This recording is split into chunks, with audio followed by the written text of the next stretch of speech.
بسم الله وعلى بركة الله. أعزائي مشاهدين قناة إشراق الفضائية، أرحب بكم وأتمنى لكم أوقاتا سعيدة مع برنامجنا هذا، برنامج رجغار فيلي. في الحلقات السابقة تطرقنا إلى موضوع العشائر الكردية الفيلية التي الآن هي على جانبي حدود، لأنه أشرنا أو أكدنا أو تطرقنا إلى أن السياسة قسمت الأرض الفيلية إلى قسمين، وكل قسم ضمن نظام سياسي معين. لكن في كل الأحوال هذه العشائر واحدة امتداد للأخرى، تربط روابط علاقات مهما كانت الظروف السياسية. مرات الظروف السياسية هي تحكم أنه تنقطع هاي العلاقات وتكون صعبة، التواصل يكون صعب بين الأقرباء والأصدقاء وإلى آخره. اليوم راح نتطرق إلى موضوع قيادة القبيلة أو العشيرة. فهنا عندنا بالقسم العراقي يختلف القائد أو رئيس العشيرة، التسمية تختلف عما موجود هناك في إيران. فمثلا بإيران الشيخ العام يسموه تجمال. التجمال هذا يعني قمة العشيرة ورجل. طبعا المسألة القيادة العشائرية أو الرئاسة العشائرية هي أغلب الأوقات تكون وراثية، يعني أبا عن جد. ما ممكن أنه يعني إلا ظروف تحكم أحيانا. مثلا الشيخ ما عنده ولد، ما عنده أحد، أو ما عنده وجه أنه ممكن أنه يعتمد عليه لقيادة العشيرة، أو هو أيضا ما موجود يعني. ففي بعض الحالات تنتقل قيادة العشيرة أو رئاسة العشيرة إلى أشخاص آخرين، لكن الأشخاص اللي تنتقل لهم أيضا هم وجوه ومعروفين، وأيضا هم يرتبطون ويا رئيس العشيرة أيضا بروابط أبناء العشيرة، يعني هم وجوه ومعروفين ولهم شخصياتهم ولهم دورهم ولهم يعني يقدرون الواجبات والحقوق، يخدمون الناس وعليهم الواجبات ويمرروها. فاحنا اكدنا قلنا اللي بايران رئيس العشيره او رئيس القبيله يسمى تشمال. هذا تشمال اعلى مرتبه بالعشيره هناك. اللي على حدا كخداي يسموه هذول الشيوخ مال المناطق، العشائر البقيه يعني لكن هم يكونوا مرتبطين بالتجمال، لانه التجمال هو القمه في رئاسه العشيره. لكن احنا عندنا بالعراق يعني نفس العشائر، لكن الرئاسه مالتها احنا ما عندنا تجمال بالعراق، ما نسميه تجمال. رئيس العشيره مالتنا احنا ايام زمان كان يسموه كيخا، وأيضا إلى الآن تقريبا إلى قبل السقوط يعني هذه ماشية كانت هالمصطلح هذا كيخا. والآن لا تحول إلى الشيخ، يعني تأثروا بالقبائل العربية. فهسه عندنا احنا شيوخ عام. يعني مثلا إذا ناخذ عشائر مثلا الملكشاي هسه الشيخ خالد إمام علي، تحياتي إلى أخونا العزيز، هو هسه هو مقام رئيس عشيرة الملكشاية. عندنا بالنسبة للأركوازية من توفى علي خان محمد علي الله يرحمه، فكلف المرحوم علي بق عيسى هو أن يكون رئيس العشيرة، ورجل شخصية معروفة اجتماعيا وسياسيا، وحتى يعني وجه من وجهاء خانقين. هو استلم العشيرة، وأيضا هو قام بالواجب، وشخصيته يعني صاحب كاريزما وشخصية عالية جدا. بعد وفاته الشهر الثاني يمكن سنة 2000 و2001 انتقلت إلى ابن المرحوم الشهيد عادل هو صار رئيس العشيرة. لكن عادل راح غدرا عملية إرهابية من داعش، فكان راجع من بعقوبة إلى خانقين، فبالطريق اعتدوا عليهم والرجل استشهد. فبعد عادل استلمه أخوه هسه أستاذ فاروق رجل أيضا رجل محترم وعلمي وعشائري أيضا، لأنه هو خريج جامعة وخريج يعني أستاذ جامعي أو خريج جامعة كيميائي، ومن نفس الوقت أيضا يعني هاي الفترة الطويلة من بعد استشهاد عادل إلى هسه هو يقوم مقام خدمة العشيرة أو عشيرة الأركوازي وعلاقاته جيدة ويا بقية العشائر، وأيضا هو علاقته ويا أبناء عشيرته علاقة الأخوة والأبوة. فبالنسبة عندنا عشائر أخرى مثل عشيرة السرميرية شيخ أدهم، الرجل الشيخ أدهم أيضا شخصية لامعة وشخصية محترمة وأخلاقه عالية، فأيضا هو استلم العشيرة من بعد وفاة والده سينبرغ. عندنا عشائر بالنسبة للقرولس كان هو الشيخ أكرم هو شيخ عام، ونفس الوقت تقريبا هو يقوم مقام شيخ عام هو الشيخ عدنان بعد وفاة والده الشيخ حميد الشفي الله يرحمه. فالشيخ عدنان وأيضا هو تحياتنا له، هم يعني رجل خدوم وأخلاقه عالية، وأيضا هو أنا أعتبره هو أكثر واحد يتفهم مسائل العلاقات العشائرية والسنن وهالمسائل هذه. يعني مو كل واحد يعرف هالمسائل هذه، القضايا العشائرية الفصل والعطوة وما أدري إيش هالقضايا هو متقنة ما شاء الله كل زين. فيعني المسائل عندنا العشائر الباقية يعني قسم منهم يعني ما يحضروني. فإذا احنا عندنا الشيخ العام هسه يسموه الشيخ العام، وعندنا اللي كان يقوم مقام الكيوخا يعني أو المختار هسه يسموه الشيخ. هسه ولد شو اسمه أحمد طاهر السرميري الله يرحمه، ولده أيضا هم كلهم شيوخ، الشيخ عدنان، شيخ آزاد، شيخ نوزاد، الشيخ خالد. يعني المصطلح الشيخ انتقل عندنا لنا من العربية إلى الكردية. فإذا هذا التنظيم العشائري والتنظيم السلمي. فهم الحقيقة احنا بالنسبة لعشائرنا ورؤساء العشائر يعني الشيوخ العام خلينا نقول، يعني أنا من خلال يعني مقارنات أعتبرهم يعني هم بصراحة نموذج. يعني طمع ما عندهم يعني يسعون لخدمة العشيرة ويا الصغير ويا الكبير، يعني عكس بعض العشائر. يعني العشائر العربية هم بينهم من شيوخهم على الرأس مثل ما يقولون، لكن مع هذا هذول يمتازون امتيازات يعني ما يفكرون بفكر إقطاعي ولا فكر تسلطي ولا فكر يعني يعتبر نفسه في شيء عالي، لا بالعكس.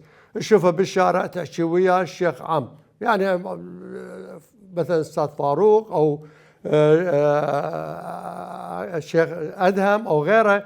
يعني احنا يعني الناس خطية حتى هم يشتغلونهم، يعني هم عندهم مصالح معينة يشتغلون ونفس الوقت شيخ عام. يعني فمو بذاك اللي يتصور أنه عندهم تسلطي أو فكر إقطاعي أو يعني ينظرون للناس بشكل تمايز. ما عندهم تميز، بالعكس يعني كل واحد إذا يوصل يعني يقومون بالواجب. وأيضا حتى هم يعني بيناتهم يعني مثلا قضية تصير بغداد لو نفرض قضية عشيرة، إذا مثلا رئيس العشيرة ما موجود أو شيخ عام ما موجود أو شو اسمه ما موجود، فنشوف شيخ عشيرة أخرى هو يقوم بالواجب. يعني هذا يعتبروه في علاقات أخوية وعلاقات مساندة. فهذا النظام العشائري عندنا احنا بهالمجموعة هذه، هذا النظام موجود ونظام حقيقة مرتب ولازم. يعني احنا مهما تطورت القوانين وأيضا الأنظمة السياسية والأنظمة الاقتصادية، فاحنا شعوب الشرق حقيقة محتاجين إلى المسألة هذه، مسألة العشائر والعلاقات العشائرية. هسه نصل إلى فاصل وإن شاء الله نواصل بعد الفاصل.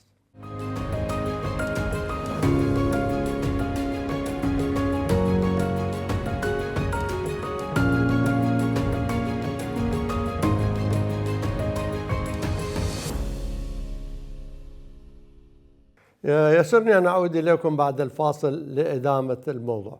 فبالنسبة لهذه العشائر أحيانا مثلا عشيرة خلينا نقول عشيرة واسعة أو موجودة بمنطقة مثل خانقين لو نفرض، عندهم ببغداد أيضا عندهم مثل ممثلين، يعني الشيخ فخذ يسموه. هم عندنا احنا من بين الأكراتن ماشينو هذا الشيخ فخذ. فلو ناخذ مثال يعني بالنسبة للأركوازية هسه عندنا الشيخ سرمد، الشيخ محمود يعني تحياتنا له، هو هسه يمثل العشيرة ببغداد، وهو حلقة تواصل أيضا بين الناس وبين العشائر، بين يعني في حالات تتطلب أنه تدخل عشائري في الموضوع. أنا نعرف التدخل العشائري يعني في الوقت، ولو أنا أشرت له بالحلقة السابقة يعني هي ضرورية، لكن إذا كل ما يعني إحنا أكو فالتناسب عكسي، شلون الرياضيات التناسب عكسي، كل ما القانون يثبت وإلى أركانه ثابتة وأكو إلى حماية ثابتة وكاملة، القانون العشائري أو النظام العشائري يضعف. يعني مثلا ناخذ أمريكا ما بيها عشائر، بريطانيا ما بيها، أوروبا ما بيها عشائر، لأن شنو ما قانون. السيارة اندعمت اكو قانون في مال الله، اكو شركة تأمين تدفع له فلوس او يغرمون هذا او يغرمون او اي مشكلة تصير، قانون اكو ويا القانون يتحاسبون، انتهى. احنا مع الاسف اذا خليناه ويا القانون اكو قضايا تطول السنين، يعني تأجيل وجيب وودي وما ادري شنو، يعني الحق يضيع. لكن حسب العشائر والسنن العشائرية دائما يعني مسألة الحل بسهولة. فاحنا طالما عندنا القوانين ضعيفة وتطبيق القانون ايضا ضعيف، فاحنا بحاجة الى العشيرة. يعني انا بنظر العشيرة يعني محترمة، ويجب على الكل انه احترام للاشخاص واحترام السنن، لانه هم الناس يعني يقومون بعمل في خدمة للصالح العام. فأيضا يعني من ضمن العشيرة أو من ضمن القبيلة أيضا أكو ناس وجهاء، يعني هو الرجل لا هو الشيخ فخذ ولا هو الشيخ عام ولا هو الشيخ أي شيء، بس فالشخصية أكو دائما بالعشائر أو حتى بأي مكان، يعني بمدينة معينة شو بعض الأشخاص هم وجوه معروفين وشخصيات، هذول أيضا هم لهم احترامهم ضمن القبيلة والعشيرة، ولهم رأيهم ولهم صوتهم ولهم احترامهم. هذه ما يتعلق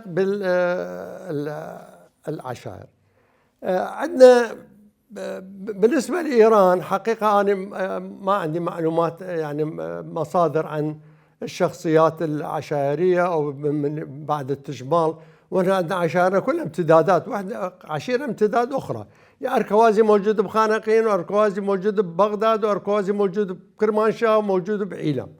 فهذا نفس اللي احنا واكدت على هذا الموضوع، لأن قلنا الأرض الفيلية هي كانت أرض واحدة، لكن معاهدات سايكس بيكو، معاهدات ذهاب، معاهدات هذه كلها ميزتها وقسمتها وحولتها إلى مقاطعات، وإلى أحيانا اكو تقاطع. يعني خلينا ناخذ فترة الحرب العراقية الإيرانية 8 سنين، منو كان يقدر يوصل إيران؟ منو كان يقدر يوصل العراق؟ من عندهم ما حد يجوا يروحوا، ففعلا صار مثل ما يقول قطيعة، وأيضا من جانبين يعني مو من جانب واحد. الآن نتحول إلى جوانب من جوانب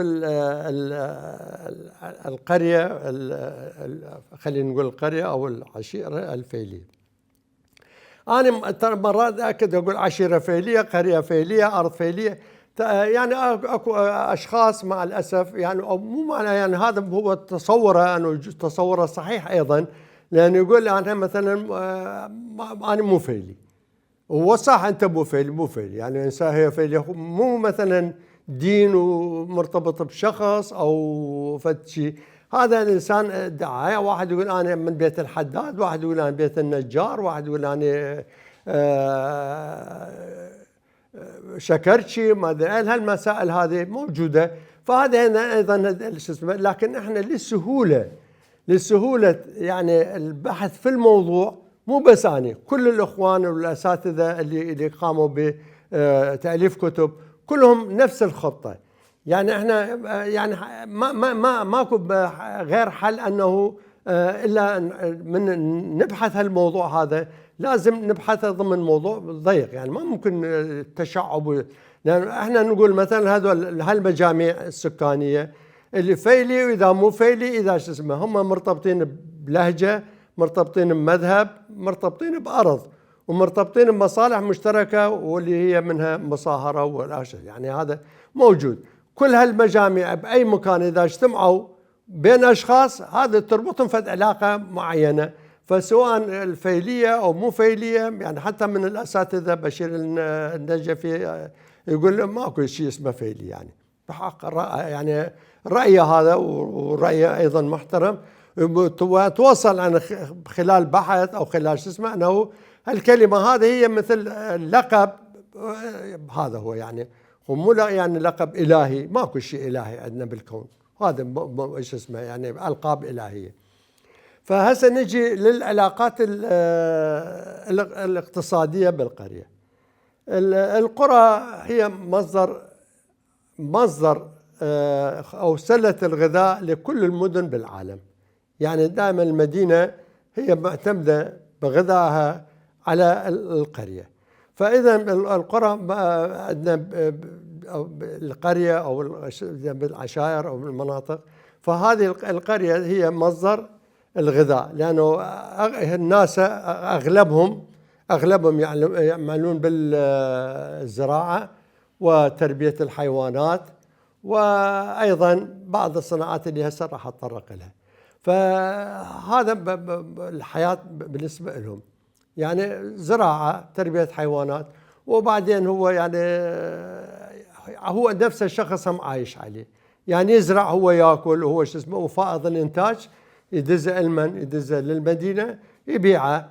وطبعا الشيخ او المختار شو اسمه لهم حصه به، هذا هم ماشيين به. يعني من الحاصل اكو حصه للشيخ واكو حصه يعني الى للفلاح، ويروح يبيعه ويعيش من وراه.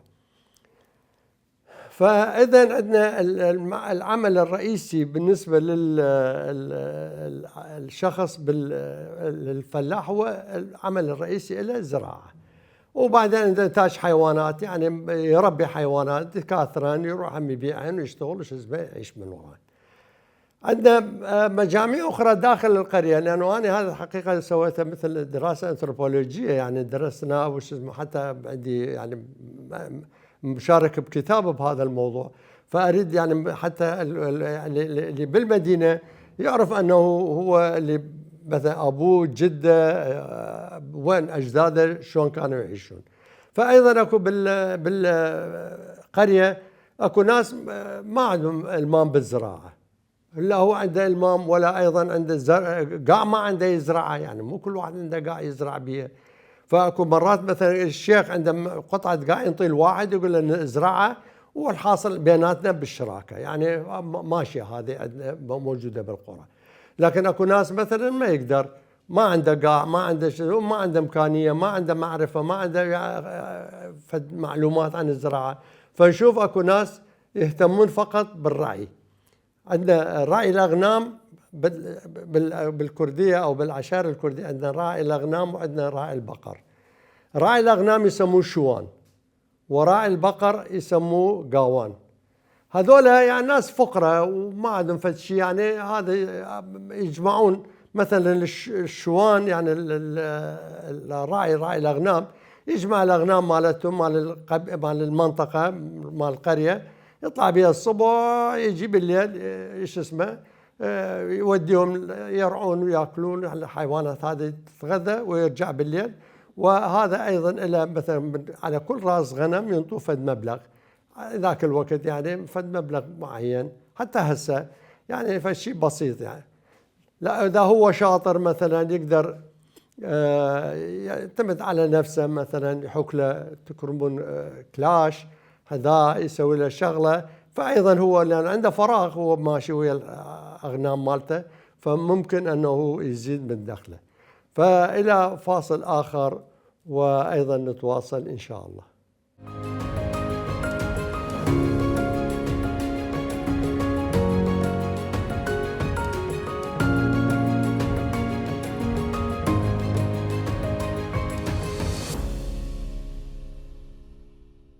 أعزائي المشاهدين، عندنا بعد الفاصل لنواصل. ف عندنا مقابل، عندنا القاوان، هذا يعني هذا باختصاصه خلينا نقول بالابقار. ايضا هم يطلع ويا الابقار للمناطق يعني خارج القريه، ايضا يبقى النهار كليته فهو ويا حيواناته، تغذيتهم ومراعاتهم ومراقبتهم، وايضا بعد الرجوع. لكن انا شفت حياه القاوان بالقريه يعني جدا صعب، لانه ما عنده شيء يسوي. هذا يعني يجي للبيت يرجع مثلا الحيوان، وبالكردي يقول مال آوا، وينطوا قرصة خبز. هذا مال آوا قرصة خبز. لكن أهل القرية هم عندهم علاقات إنسانية أيضا، فهيك أشخاص هذول أيضا يراعوهم، يعني مأكلهم ينطوهم مثلا. هو الفلاح هو فقير، هو ما عنده شيء، لكن مع هذا يعتبر هذا يعني جزء من مجتمعه. يعني يهتمون بتغذيتهم، يهتمون يعني يداروهم، فهي هاي الحياة الموجودة هناك. لكن بالإضافة إلى العملين هذا، عندنا أكو ناس يشتغلون ببيت الشيخ. هذا الشيخ يعني عنده مضيف وناس يجوا وش اسمه، فدائما محتاج إلى عمال يشتغلون ببيته، ينظفون، يجيبون أكل، يطبخون إلى آخره. فهذول أيضا هم يعني من قسم من أبناء القرية، هم اللي هو يعتمد عليهم، مخلصين إلى يعني يشتغلون. بعض القرى أو عندنا قرى غيره يعني، أو مو جميع القرى لكن معظمها بها ناس أيضا يعني تعش يعني شو يسوون، يعني مثلا يشتغلون حياكة. اكو مثلا نسوان يعني خاصة النساء ذكيات يعني يتعلم من الحياكة، يحكن بسط، يحكن يسموا جاجم، مثل بطانية يتغطون بها. فهذه ايضا يعني شيء صناعة يعني خلينا نقول يعني هم فنية وهم ذوق، وهم ايضا اللي شاطرة تقدر تنشر تحوك وايضا تبيع ويزيد من دخلها. فهذه الحياكة موجودة بالقرى. فعندنا شيء آخر بعد هذا، مثلا أكو ناس بالقرية